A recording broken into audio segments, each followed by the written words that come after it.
कभी ठंड में ठिठुर कर देख लेना, कभी ठंड में ठिठुर कर देख लेना, कभी तपती धूप में जलकर देख लेना।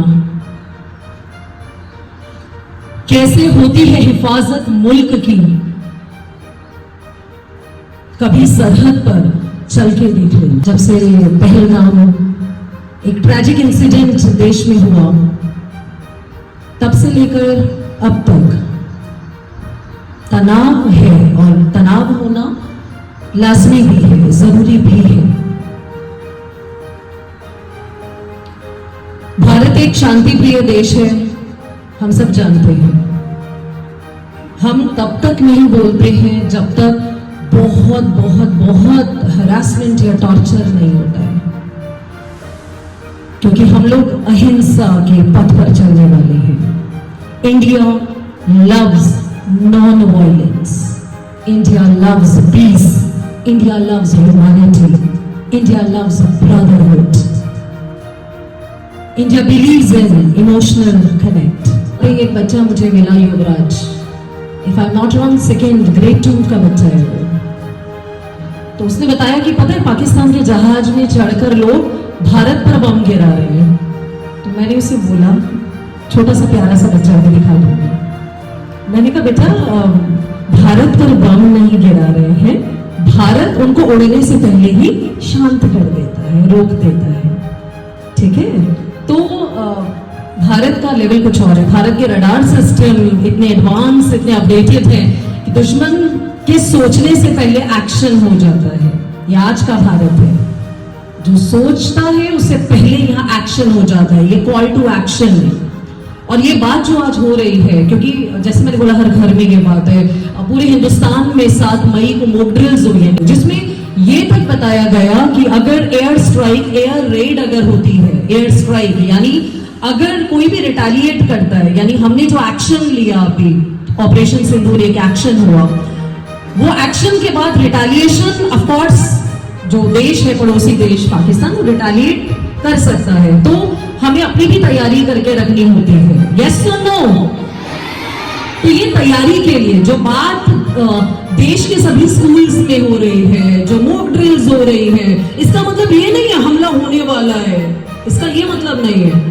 हमारी सतर्कता किसी भी आपातकालीन स्थिति के लिए हम लोगों को तैयार करने के लिए, मॉक ड्रिल्स हमें तैयार करती है। हमें सतर्क, अलर्ट रहना चाहिए, ये बहुत इंपॉर्टेंट है। अलर्टनेस, मैं तो वैसे भी बोलती बेटा अलर्ट रहो, 360 डिग्री पर काम करना चाहिए, आपको पता चलना चाहिए क्या हो रहा है, क्या नहीं हो रहा है, देश में क्या चल रहा है। आप आज के युग के बच्चे हो जिन्हें ये सारी जानकारियां वैसे भी होनी चाहिए, ताकि आप अगर कोई भी मुसीबत कभी भी आती है तो आप अपनी भी मदद करें, अपने परिवार की, अपने पड़ोसियों की आप मदद करें। यानी देश के ऐसे मुसीबत वाले समय पर भी आपका सकारात्मक योगदान होना चाहिए, ह्यूमैनिटेरियन कंट्रीब्यूशन आप लोगों का होना चाहिए। तो वो एक ब्रीफ मैं जल्दी से आपको दे देती हूँ। अगर कभी भी एयर स्ट्राइक होती है, एयर रेड होती है बेटा, तो एक सायरन बजता है, बहुत वो हेवी सायरन होता है, और उसे बोला जाता है हवाई हमले का लाल संकेत, रेड सिग्नल। तो उस सायरन में बेटा 2 मिनट तक कॉन्टिन्यूस वो सायरन बजता है। और उसकी फ्रीक्वेंसी क्या होती है, मतलब पहले 5 सेकेंड बहुत तेज आवाज होगी, अगले 3 सेकेंड धीमी आवाज होगी, फिर 5 सेकेंड तेज आवाज, फिर अगले 3 सेकेंड धीरे आवाज। ये 2 मिनट तक कॉन्टिन्यूस ये चलता है बेटा। तो इसका मतलब है ये हवाई हमले, एयर स्ट्राइक, एयर रेड का एक सिग्नल है, लाल संकेत है। तो इसका मतलब उस टाइम पर आप लोगों ने क्या क्या करना चाहिए, क्योंकि ये कुछ सेकंड्स में एक्शन लेने पड़ते हैं। अगर आप स्कूल में बाहर खेल रहे हैं और आपको ये सायरन सुनाई देता है, मान लिया ग्राउंड में खेल रहे हैं, तो इमीडिएटली आपको अपनी क्लासरूम्स में आना चाहिए। यस और नो? ठीक है बेटा। अगर आप कहीं अपने घर के अंदर है, ठीक है, स्कूल में भी आपको पता है मेज होती है, टेबल्स होती है, उसके नीचे आप लोगों को अपने आप को कवर करना चाहिए। घर पे भी मेज होते हैं, टेबल्स होते हैं, पलंग होते हैं, उनके नीचे कवर करना चाहिए। यानी कॉन्क्रीट स्ट्रक्चर के 4 दीवारी और ये होना बेटा जरूरी है, ठीक है। तो यहाँ पे आपने देखा होगा जैसे मॉल्स की बेसमेंट्स भी होती है, अगर आप आसपास है तो वो बेसमेंट बहुत मजबूत होते हैं बेटा, तो वो बंकर का काम करते हैं, यानी आपको सेफ्टी इंपॉर्टेंट होता है, ठीक है। इसलिए बोला जाता है कि अपना ध्यान रखो और किन किन चीजों का आपने करना है। घर पे है तो ये भी देखना है कांच की खिड़कियां, कहीं भी कांच है, दरवाजे पे भी मान लिया कुछ ऐसे शो पीस कहीं भी बाहर आपने लगाया है तो उसके सामने खड़ा नहीं होना है।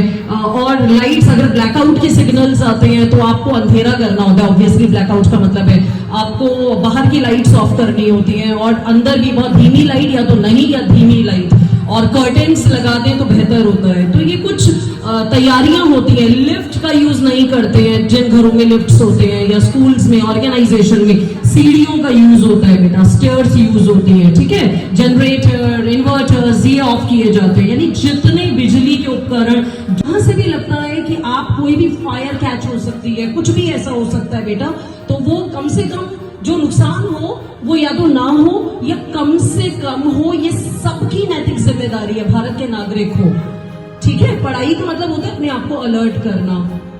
तो ये जो बात है, और एक इमरजेंसी किट जैसे दवाई तो घर में होनी ही चाहिए बेटा, है ना। ये 3 दिन का जो किट, मेडिकल किट, 3 से 7 दिन का सामान दवाइयों का, ये रखने में कोई प्रॉब्लम नहीं है बेटा, ठीक है।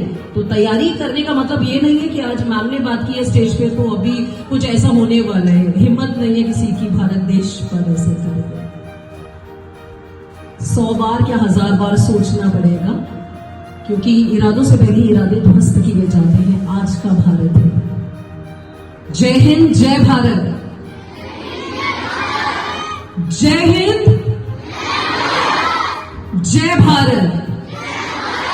वंदे मातरम।